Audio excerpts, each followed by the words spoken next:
Hoje vamos começar estudando os menores elementos da gramática, mas que fazem muita diferença para vocês entenderem inglês.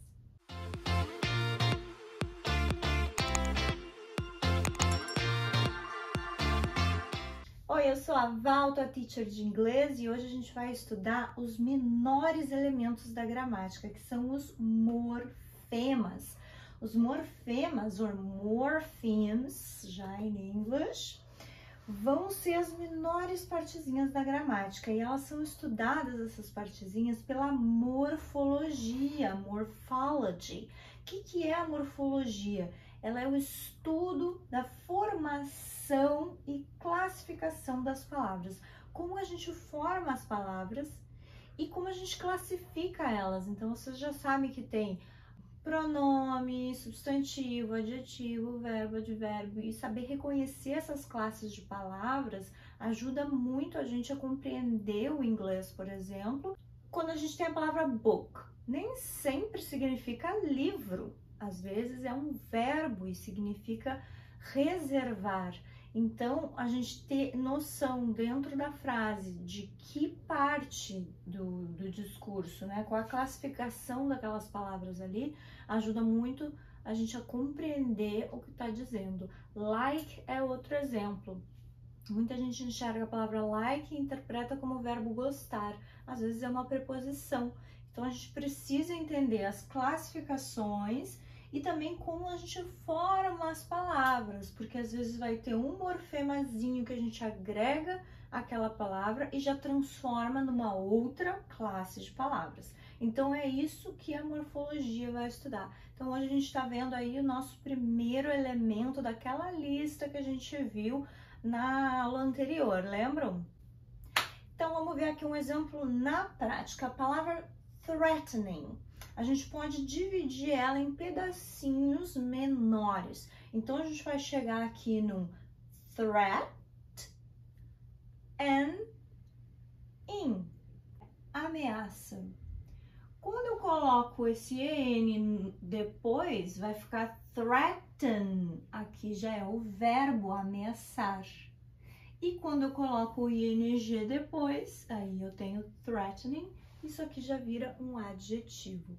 Então, tem um morfema, ó, ele não tem um sentido sozinho, mas ele agrega um sentido a um outro morfema, ou uma palavra mesmo. Unfortunately, aí a gente tem aqui o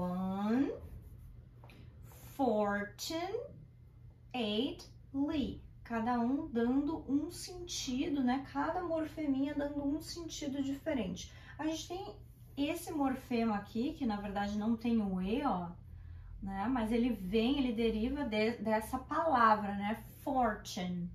Então, eu posso botar fortunate, fortunately, e adicionar o an na frente para dar ainda a ideia de negativo, unfortunately. Então, cada um desses pedacinhos aqui é um morfema, né?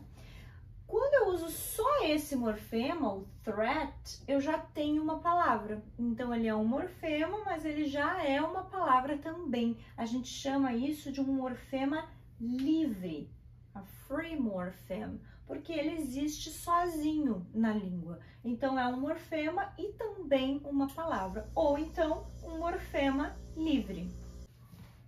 Já esses aqui, an, it, li, ing, nenhum deles tem um significado neles mesmos, eles não existem sozinhos na língua como uma palavra. Então, a gente vai chamar eles de morfema preso, porque ele está sempre preso a um outro morfema.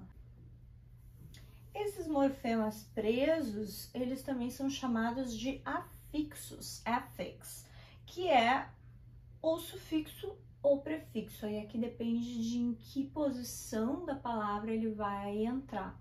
Então, por exemplo, aqui, an e in estão indo depois de threat. Então, eles são sufixos, tá? É um afixo que a gente vai classificar como sufixo.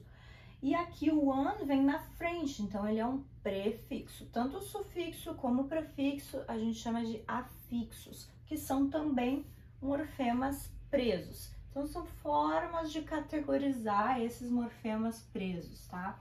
Então, o morfema pode ser livre ou preso. Se ele for preso, a gente também chama ele de afixo.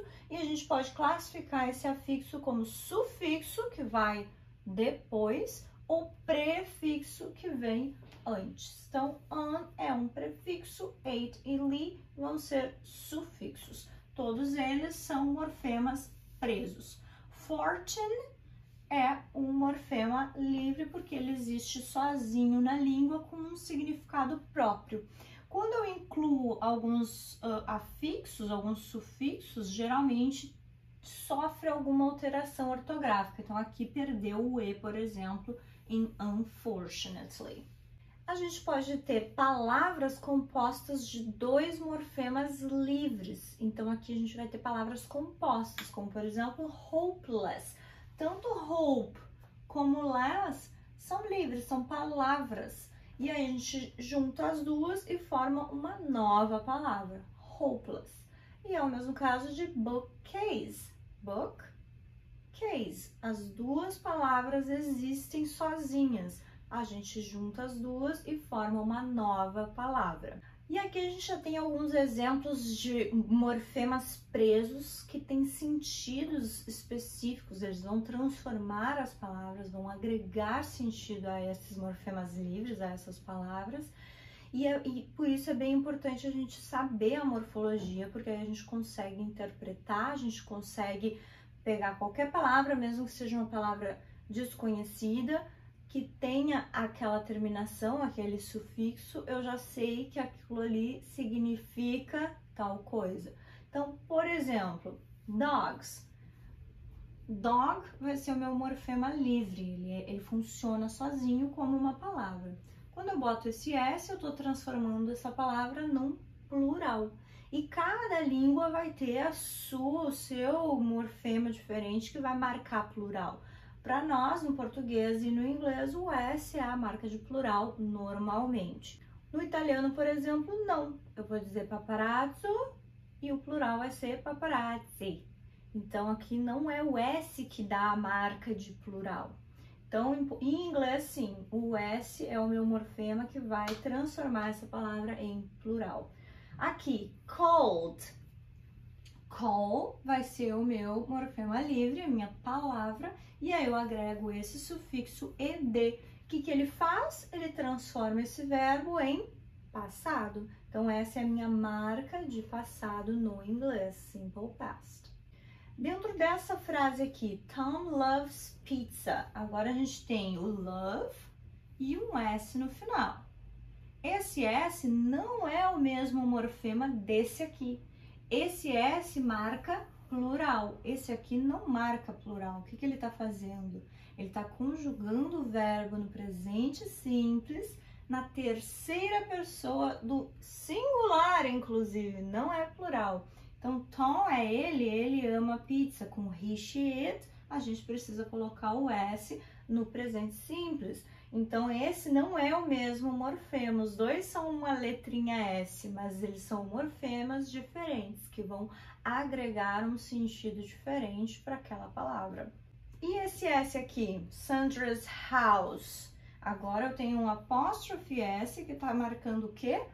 Posse, é a casa da Sandra. Então, quando eu conheço todos os morfemas da língua inglesa e o que eles transmitem, o que eles significam quando são agregados às palavras, a gente consegue entender o que aquela frase, aquela palavra está querendo dizer dentro desse contexto. Ó, aqui eu precisei de uma frase toda, aqui eu precisei de uma frase toda para mostrar para vocês que esse S não era o mesmo desse aqui. Porque dentro do contexto é que eu consigo perceber.